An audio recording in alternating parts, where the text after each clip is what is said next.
What's up and welcome back. I'm John Stark from ActiveMovieGuy.com, your favorite blind film critic, and I'm doing a second look today at Despicable Me 2. I'm wearing the completely wrong shirt for this. This is an Illumination film, and I'm wearing a Mickey Mouse t-shirt, so did not plan this very well, but I did want to take a look at the Despicable Me films with audio description before,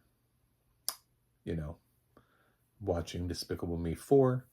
I think I like the first two films in this franchise. I don't really hate the Despicable Me franchise. I just don't think any of it really just pops for me. I've already obviously done the first one, so this is the second one. These are two that I own on DVD. I didn't care for 3, so you'll find that out why and what my thoughts are on that. But this one is pretty simple. I like the sort of play around.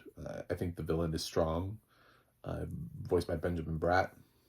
I think we've got a nice introduction with Kristin Wiig as sort of the female opposite for Gru, so that he doesn't have to have a dating profile created by his 3 little ones who are all returning for this series.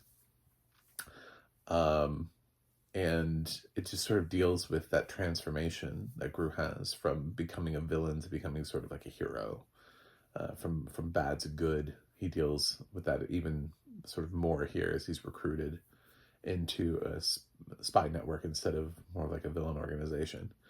So he still has his minions, and although they start becoming central to the plot, and the audio description supports them really well in the interesting ways in which they sort of get abducted slowly throughout the course of the movie. This is one of those films that really starts sort of separating the minions and giving them names. And I sort of mentioned in the first film that reviewing the first film, like the thing about describing a minion to a kid who's never seen before is quite challenging. Because it's like, do you know what a minion is? Like, because we have to start from scratch.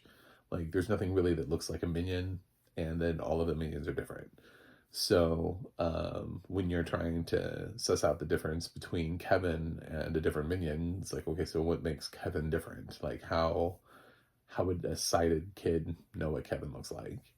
And I think that's kind of the hard thing to do, because they really don't have a lot of difference between each other.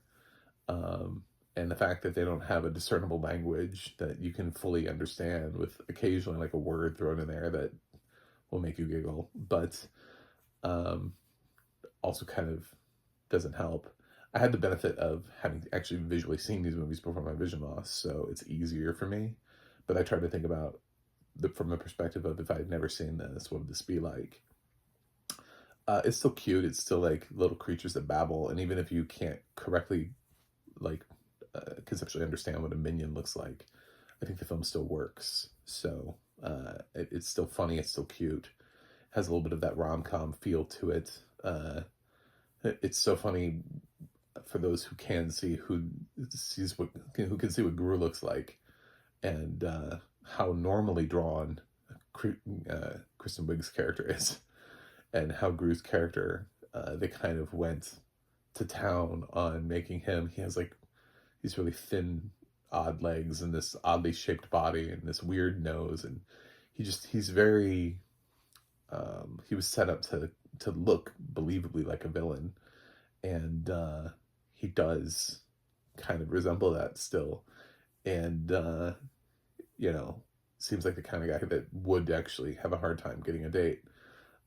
But she likes him, and she's just rather normal spy, and brings out the more of the nice side. It's like the Despicable Me franchise is about slowly peeling back the onion that is Gru, and getting to show us all of those warm fuzzy qualities inside. The children are cute still in this.